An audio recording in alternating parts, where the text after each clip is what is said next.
Hello friends, இன்னைக்கு நம்ம சேனல்ல பார்க்க போற ரெசிபி சுவையான பச்சைப்பயிறு சாதம். ஒரு கிளாஸ் அளவுக்கு பாசிப்பயிறு எடுத்திருக்கேன். இதே கிளாஸ்ல 3 கிளாஸ் அரிசி எடுத்து ஊற வச்சிருக்கேன். பாசிப்பயிறு கருகாம நல்லா வறுத்து எடுத்துக்கலாம்.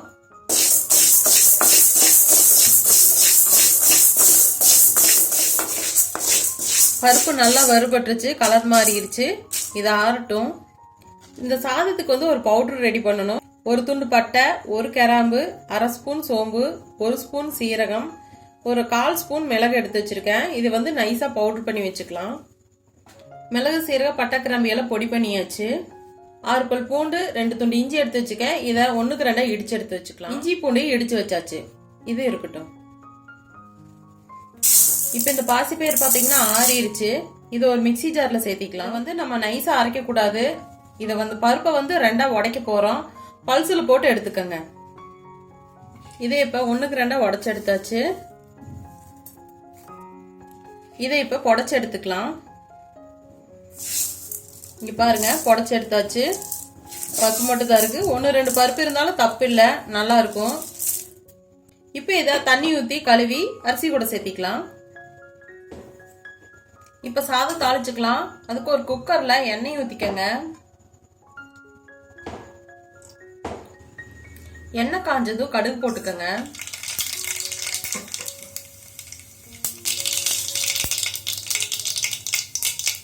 கடுகு நல்லா பொரிஞ்சதுக்கு அப்புறம் கடலைப்பருப்பு, உளுந்தம்பருப்பு.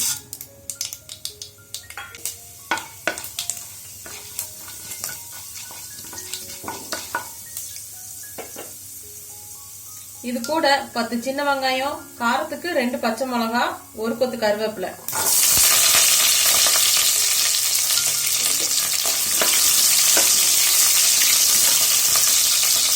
வெங்காயம் பச்சை வாசனை போற வரைக்கும் வதக்கிக்கங்க. வெங்காயம் நல்லா வதங்கிடுச்சு. ஒரு மீடியம் சைஸ் தக்காளியை பொடியா கட் பண்ணி வச்சிருக்கேன், அதையும் சேர்த்துக்கலாம். நம்ம இடிச்சு வச்ச இஞ்சி பூண்டு சேர்த்துக்கலாம்.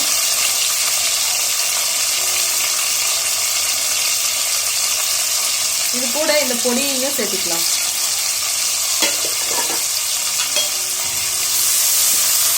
இஞ்சி பூண்டு பச்சை வாசனை போற வரைக்கும் வதக்கிக்கலாம்.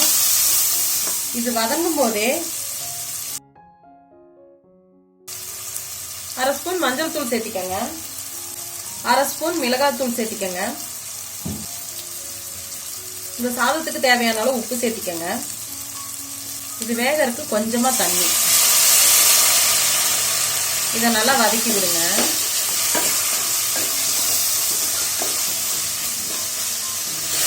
இந்த மிளகாய் தூளோட பச்சை வாசனையெல்லாம் போகணும். ஆல்ரெடி பச்சை மிளகா போட்டிருக்கோம், மிளகு இடிச்சு போட்டிருக்கோம். அதனால மிளகாய் தூள் கொஞ்சம் பார்த்து சேர்த்திக்கங்க.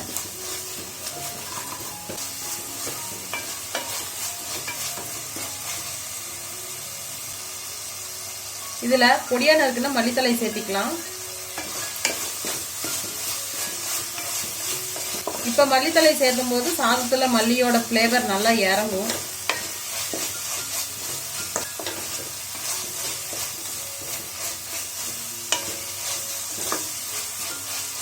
மசாலா வதங்கினது போதும். இப்ப தண்ணி சேர்த்திக்கலாம்.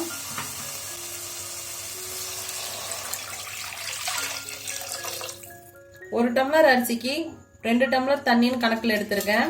3 டம்ளர் அரிசி எடுத்திருக்கோம், 6 டம்ளர் தண்ணி ஊத்தியாச்சு. பருப்பு 1 டம்ளர் எடுத்திருக்கோம், அதுக்கு 1 டம்ளர் தண்ணி, மொத்தம் 7 டம்ளர் தண்ணி சேர்த்திருக்கேன். இப்ப இது ஒரு கொதி வரட்டும். இப்ப தண்ணி நல்லா கொதிக்க ஆரம்பிச்சிருச்சு. நம்ம இதுல ஊற வச்ச அரிசி பருப்பை சேர்த்திக்கலாம்.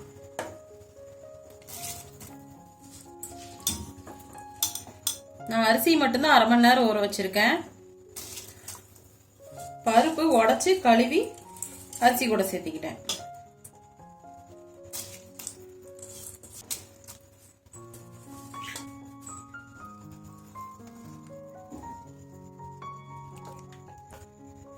இப்ப அரிசி சேர்த்ததுக்கு அப்புறம் ஒரு கொதி வரட்டும். இப்ப தண்ணி கொதிக்க ஆரம்பிச்சிருச்சு. உப்பு ஒரு டைம் செக் பண்ணி பாத்துக்கோங்க. இதுல ஒரு 1/4 மூடி தேங்காயை பொடியா கட் பண்ணி வச்சிருக்கேன். இது சேர்த்திக்கலாம்.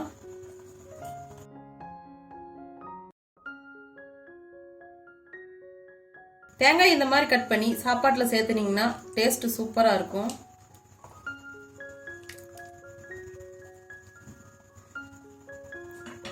இப்போ குக்கர் மூடி போட்டு 3 விசில் விட்டு எடுத்துக்கலாம்.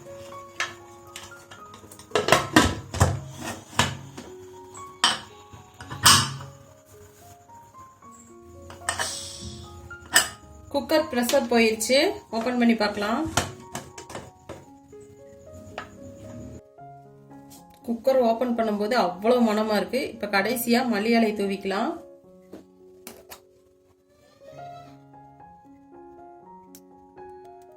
ஒரு ஸ்பூன் நெய் சேர்த்திக்கலாம்.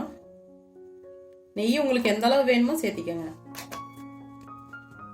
மிக்ஸ் பண்ணி விட்டுக்கலாம்.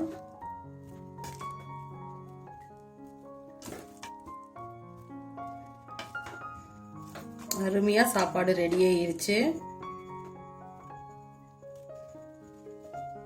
பாருங்க எப்படி இருக்குன்னு.